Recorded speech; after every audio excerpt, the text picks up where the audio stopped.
ची बातमी ती म्हणजे आगामी निवडणुकीच्या पार्श्वभूमीवर मनसे आणि उबाठा युतीच्या चर्चा रंगू लागल्यात। अशातच मनसे नेते संदीप देशपांडेंनी उद्धव ठाकरेंवरती हल्लाबोल केला। उद्धव ठाकरेंना राज्याच्या मनातलं कळतं का असा सवाल संदीप देशपांडेंनी विचारलाय। तर 2022 मध्ये जेव्हा 40 आमदार गेले तेव्हा त्यांच्या मनातलं त्यांना कळलं नाही, त्यामुळे त्यांना राज्याच्या मनातलं काय कळणार असंही देशपांडे म्हणाले। त्यामुळे संभाव्य युतीबाबत मनसेनं सूर बदलल्याची चर्चा सध्या सुरू आहे।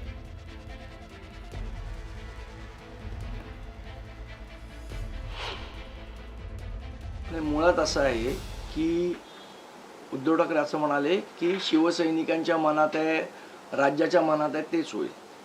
मुळात उद्धव ठाकरेंना राज्याच्या मनातलं आणि शिवसैनिकांच्या मनातलं कळतं का या थिअरीवरच माझा विश्वास नाही। 2022ला स्वतःचे 30-30, 40-40 वर्ष सहकारी असणारे आमदार त्यांच्या मनात काय चाललंय हे ज्या पक्षप्रमुखाला कळत नाही त्याला जनतेच्या मनातलं कसं कळतं हा माझ्यापुढे माझ्यासारख्या सामान्य राजकीय कार्यकर्त्याला पडलेला प्रश्न आहे।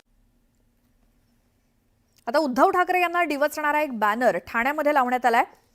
कम ऑन किल मी असं म्हणण्याऐवजी कम ऑन सेव्ह मी असं म्हणाले असते तर शिंदे साहेब मदतीला आले असते।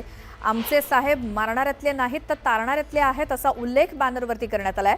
त्यामुळे पुन्हा एकदा दोन्ही शिवसेनेमध्ये बॅनर वॉर रंगण्याची शक्यता वर्तवली जाते। शिवसेनेच्या वर्धापन दिन मेळाव्यात उद्धव ठाकरेंनी आपल्या भाषणात एकनाथ शिंदे यांना कम ऑन किल मी असा उल्लेख केला होता आणि त्यानंतर टेंभी नाका परिसरात लावण्यात आलेला बॅनर सर्वांचं लक्ष वेधून घेतोय।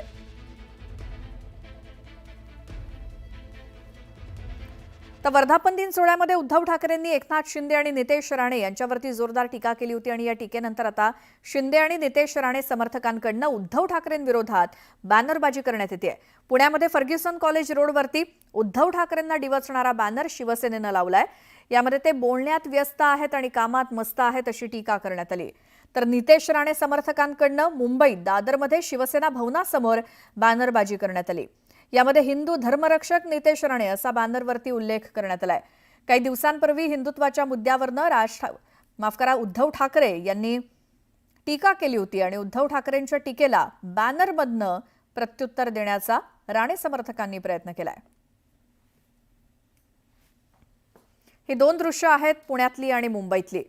पुण्यामध्ये शिवसेनेकडनं बॅनर लावण्यात आलेले आहेत तर दुसरीकडे मुंबईतल्या दादरमध्ये नितेश राणे यांच्या समर्थकांनी लावलेले हे बॅनर।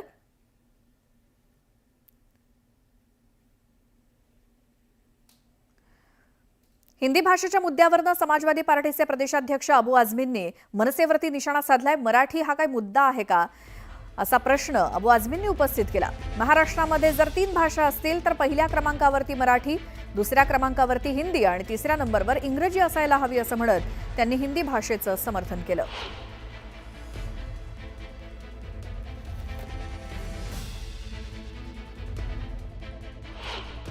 अरे ये मराठी मुद्दा कुछ मुद्दा होता है क्या? इसको मुद्दा बोलते हैं क्या? ये फालतू बातें करते हैं लोग। मराठी जो महाराष्ट्र में रहने वाले सब मराठी से प्यार करते हैं, किसी को नफरत मराठी से नहीं है।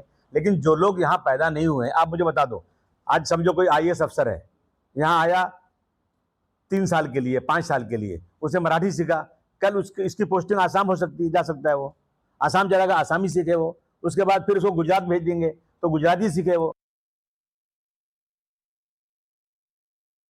सेंट्रल गवर्नमेंट का सारा काम हिंदी में होता है और अगर महाराष्ट्र में 3 लैंग्वेज है तो सबसे पहले मराठी होना चाहिए, उसके बाद इंग्लिश, हिंदी होना चाहिए, फिर इंग्लिश होना चाहिए, मैं समझता हूँ।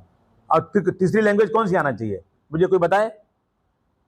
अगर हिंदी नहीं आए तो कौन सी लैंग्वेज भारतवर्ष में महाराष्ट्र में होना चाहिए, वो कोई लैंग्वेज बता देना कोई।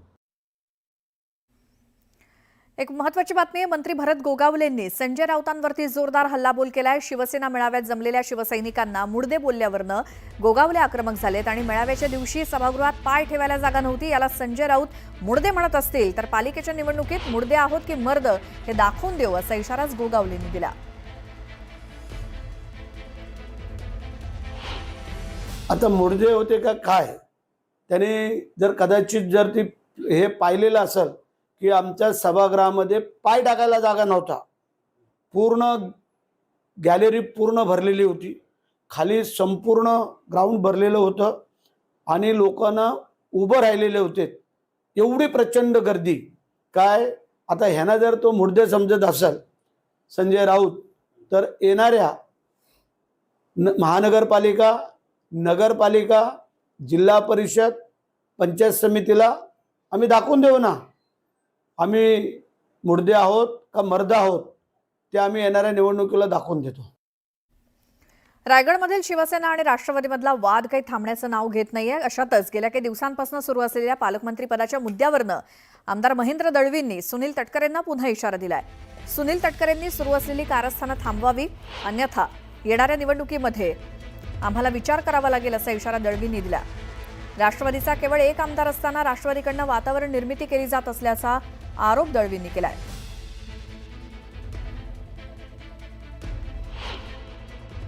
या जिल्ह्याच्या सक्रिय राजकारणाची परिभाषा आहे किंवा जे आलेख तयार झाला आहे त्याच्यामध्ये 7 आमदारांपैकी एकच आमदार राष्ट्रवादीचा आहे, 3 सेनेचे आहेत, 3 भारतीय जनता पार्टीचे आहेत. जे काय आत्ता एकंदर वातावरण निर्माण त्यांनी केलं आहे ते त्यांनी उचित विचार करावा, अन्यथा आम्हाला अशा पद्धतीची व्यूहरचना राजकीयदृष्ट्या स्वायत्त निवडणुकीमध्ये करावी लागेल हा त्यांना इशारा आम्ही निश्चित दिला. तो आमचं कर्तव्य आहे. शेवटी कार्यकर्त्यांचं हित जाणून ते आम्ही बोलणं निश्चित युक्त. बरेचसे वरिष्ठ नेते आहेत, मंत्री आहेत, त्यांनी केलेलं वक्तव्य ही पक्षाची लाईन आहे, किंवा महायुतीचा तो धर्म म्हणून त्यांनी ते वक्तव्य केलेलं आहे.